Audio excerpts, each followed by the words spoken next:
Good Monday evening to you on a day where we just crowned individual champions in the Eastlake Cup. Team match play will now begin tomorrow. I'm Cara Banks to host this post-game coverage for you alongside Trip Eisenhower and Ryan Lavner, who will be with us in just a moment. But first of all, Trip, let's take people through the highlights in case they missed any of the action from Eastlake Golf Club today. We start with the women, and this is Ole Miss's Ellen Hume on 15. One of my favorite holes, one of my favorite par threes anywhere. Just a beautiful hole with water, danger all around, but that was seeking the flag right from the get-go, and that would be an easy birdie. Yeah, that put her in a tie for the lead at 2 under. Now here she is on 17. Another look.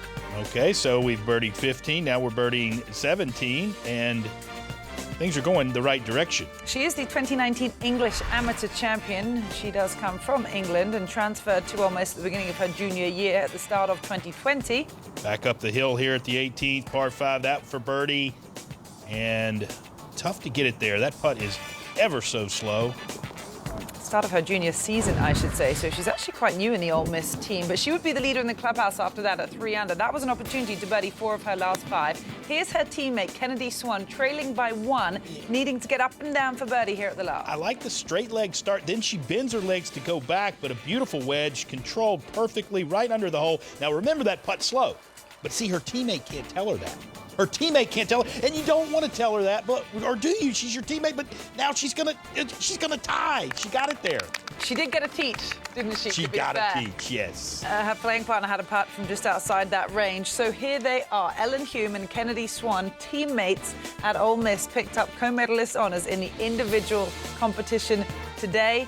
What a day it was for that team. As you see, it was a 2-stroke advantage over the rest of the field, and as Tripp predicted, we had co-medalists. We can now welcome in head coach of the Ole Miss women's golf team, Corey Henkes, who was greenside. You might have seen her at 18 as Kennedy Swan's closing birdie putt fell. First of all, Coach, congratulations on their accomplishment today. Tell us, how were Ellen's emotions sitting there next to you, watching her teammate join her as co-medalist today? Yeah, thank you very much. It was a fantastic day for the whole team and for Kennedy and Ellen. I walked all 18 with Ellen today, and Coach Zach walked with Kennedy. So I actually went back out on the course with Julia. So I saw Kennedy make her birdie putt and was extremely excited for her. And everyone on this team really pulls for each other. So I know Ellen was just as excited for Kennedy as Kennedy was for her. So just an all-around great day for our program. You mentioned Zach, your assistant coach, and he was with Kennedy down the closing stretch. Of course, Ellen had already finished. So how aware was Kennedy, do you know, of what she needed to do to get to the ultimate position that she's in now? Yeah, Zach said that he told Kennedy she was 1 back from the leader. He never said who the leader was, so she didn't know it was Ellen, but Kennedy always likes to know where she stands, so she uses that as a little bit of motivation to finish strong. So it was great to see her get that birdie, and I'm really, really excited for her. Didn't know it was her teammate she was trying to catch. Pretty neat story. Tell me, how satisfying do you think this victory is for someone like Kennedy, now a 5th-year senior, having chosen to stay on to finish out her college career on really her own terms, hopefully, after the pandemic hit earlier this year? Yeah, it's fantastic. You know, she was really gutted last year when we had the season cut short, and you know, her main goal was to have a chance at winning a national championship, and so her goal was to come back and try to defend our title, SEC champions, and then give it a roll at the NCAA's. So you know, we couldn't be more excited to have Kennedy back. She's such a great teammate, a fighter, and an all-around great person. Well, she's made a pretty good start at Eastlake this week. And then what about Ellen, who, like Kennedy, transferred to Ole Miss to start her junior year? So how gratifying is it for you as well to see both of these ladies have success in your program after such a big move? Oh, it's extremely gratifying, and Ellen Hume is honestly one of the best people you're ever going to meet. She's just always has a smile on her face, so she's played some great golf this whole semester, but just really hasn't gotten anything out of her round. So to see her shoot a 69 and be a co-medalist today was just extremely gratifying, and I'm extremely proud of her. Well, 2020, Coach, has been a year unlike any other. We all know that. Tell us, what has been the biggest challenge for you as head coach of a team that you have of these talented women players this year? Honestly, it's waking up every morning waiting to see what our COVID tests are. So, just the not knowing and just really making sure we go over the top to do all the proper protocols. So I'm just extremely grateful that we've had the chance to play this year, and thankful for the SEC of allowing us to play and to be here at Eastlake. It really is just a silver lining for the 2020 season. You took the words right out of my mouth. A silver lining for sure. What a day. Congrats again, Coach, and good luck with the match play that comes up the next couple of days. Thank you so much. Have a good day. And we will reveal that match play seeding in just a moment. But first of all, take a look at the women's individual champions in the Eastlake Cup the last few years. This is actually the second straight year we have had co-medalists. It was Anna Balatz and Vanessa Connect who shared the honour last year from two different schools, though, Duke and Wake Forest. It was, of course, teammates that shared it today, in Ellen Hume and Kennedy Swan. So congratulations to them. And as we welcome back in Trip Eisenhower and Ryan Lavner. Trip, I've got to give you the props. You did call it. You said we're going to have co-medalists on the women's side. We'll reveal what happened in the men's side in a moment, but what's your reaction to what you saw today? Well, I thought that was a possibility, mainly because both of these fields on the men's side and the women's side are so deep and so equally talented on all sides of it. So I thought there was going to be difficult for people to separate. And that's one of the things about Eastlake as well. Now, we saw the Bermuda Rough. You do not want to get in it. We saw a lot of flyers today. That's one of the keys going forward in match play, is staying out of that. These greens do still have a lot of speed to them, and getting on the wrong side of these holes will certainly, you pay the price as well. But what a beautiful shot that Ellen hit into the 15th hole. And then when you look at how the last hole was played by Kennedy, I just thought the way she needed to do it, she knew she needed to make a birdie. She did it. She stepped right up and sealed the deal. And that always gives you confidence when you have you know what you have to do, and then you go about doing it. And what that coach said is something that as players we can all relate to. You're playing well, but you're just not getting everything out of your round. And sometimes having a round like today for both these players, that seems the instance, it can give them a lot of momentum going forward. So it looks like going into 2021, that Ole Miss is going to be a power going forward, especially with these two transfers now on their team. Yeah, it's kind of incredible that they are both transfers, Ryan. And as a team, they must be feeling confident given the fact that they have 2 of their 5 at the top of the leaderboard through the stroke play portion. Would you say that Ole Miss are the out-and-out favourites now heading into match play, or is nothing guaranteed given match play? Yeah, anything can happen in 18-hole match play, but I would say that they are the favorites at this point. This is a dangerous and ascendant team. In 2019, they won the SEC championship. A month later, they were in good position to reach the match play portion of the NCAA championship before a poor final round. And last season, they won 4 college events, including 3 in a row before the season was cut short because of the coronavirus pandemic. But when you look ahead to the rest of this Eastlake Cup championship, this group has a lot of players with match play experience. Ellen Hume, a former English women's amateur champion. Kennedy Swan lost in the U.S. women's amateur quarterfinals. Julia Johnson was unbeaten in college match play in 2019, and they're going up against Texas tomorrow, in which case the Longhorns lost by 18 shots on Monday and are without 2 of their best players. I would say Ole Miss is a good bet to reach that championship match. And the other semifinal, South Carolina and Florida. South Carolina has now beaten Florida in all 3 of their stroke play appearances this year. Curious to see if that carries over into the semifinals tomorrow, because 18-hole match play, woman on woman, anything can happen.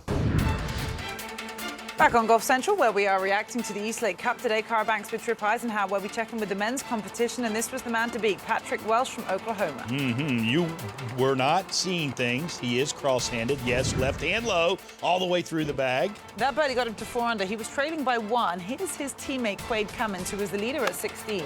Yeah, you had to get it up over the lip. So easy to hang back and leave it to the right. That's a common miss from there, and that's exactly what he does. And now that's going to leave a very challenging up and down. Would result in a bogey, so that dropped him to 4 under. All of a sudden, he's in a share of the lead with his teammate. So back to Welsh at 18, his 3rd at the par 5. Oh, we'll get back to this in a minute, but boy, oh boy, that cross-handed action, just a beautiful touch, letting it release, using the bounce, and then that sets up right there, right for a birdie. And the leader in the clubhouse. Yeah, 567, great round today. So what could Cummins do? This was a disaster for him at 18. Needed to get up and down. He pulled it left with his second shot, kind of off the downhill lie, and then you could see him just get deflated right there. He really just kind of gave up at this point because what is the point? He wasn't going to win, and kind of one of those things you wouldn't expect from a 24-year-old, but his teammate definitely gets the trophy. Yeah, it was a tough finish for him. So Patrick Welsh becomes the men's individual champion in the 2020 edition of the East Lake Cup. He is a junior, just 20 years of age, and it was ultimately a two-stroke victory for him at the Atlanta layout today. And our Billy Ray Brown spoke to the champion. Here with junior from Oklahoma, Patrick Welsh, the individual champion at the East Lake Cup. Patrick, obviously coming down the stretch, you were very close with teammate Quade Cummings down the stretch. Did you know where you stood throughout the day? Not until 14. I think my coach, I was 4 under at that point, or 3 under at that point, and 14 is a par 5, and he said Quade's coming. He's at 5. Just he's going to want to get a few extra coming in, so you need to get a few more when you come in. So I ended up birdieing 14, par 15, 16, 17, and 18. I kind of figured I needed to birdie to be at 5 and kind of have a chance, and luckily I did that. So did you use that motivation because, 3-time All-American Quade Cummings, you're chasing him. Did you use that as motivation for your teammate as well? I'm always rooting for my teammates, and, I was just trying to, we're all a team, and we're all trying to win, individually and stuff, so there's no hard feelings, like if he won or I won or whoever, but, we're just trying to beat each other, but at the same time, like, we're always going to be cool at the end of the day, so, it was fun, though.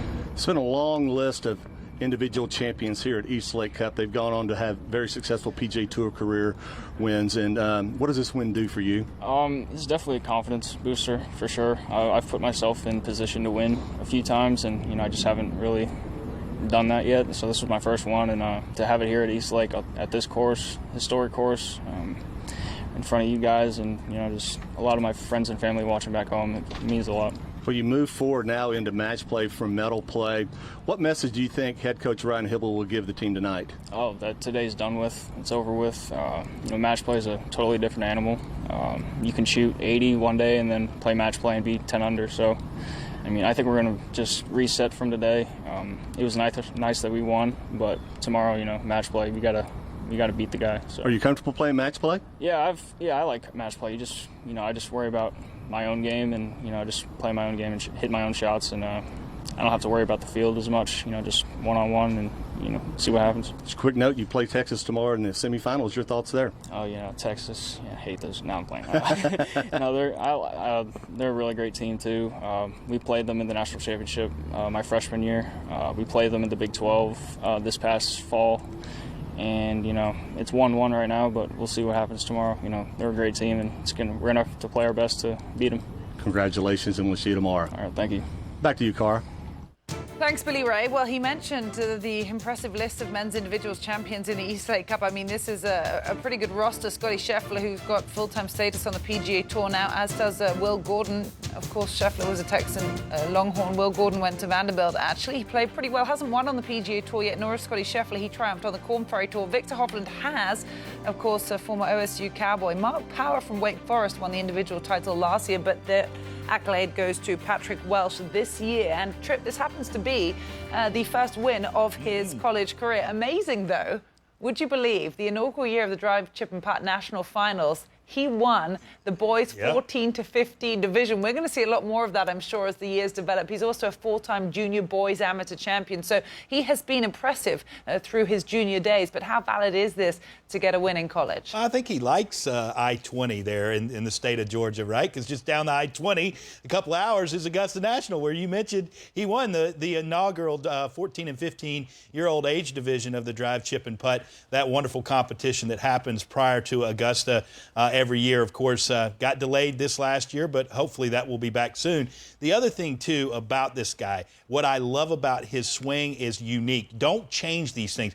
Cross-handed players that play left-hand low, very few. I played with a guy named Josh Broadway a lot on the Korn Ferry Tour coming up, and he was such a talented ball striker. There is something to it in what they do, but one thing that they all have in common, the guys that have done it, and we've seen VJ chip and pitch cross-handed at times. We've seen this. What does it do for you? I want you to watch this technique on the pitch that we saw on the 18th hole. Just watch this club and look how beautifully it's released. It's so difficult to hang on and have shaft lean and drag and get leading edge involved when you're pitching and chipping. That technique just lends itself to releasing the club, which is one of the things the great pitchers and chippers always do. And off those lies this week, that comes in such handy. Now, it is on Zoysia, and it does help, but again, you're going to have some of those lies in the Bermuda rough as well, where you're going to need to use that bounce, and he can do it. And the other thing I like is how he absolutely is fearless and how he can play golf.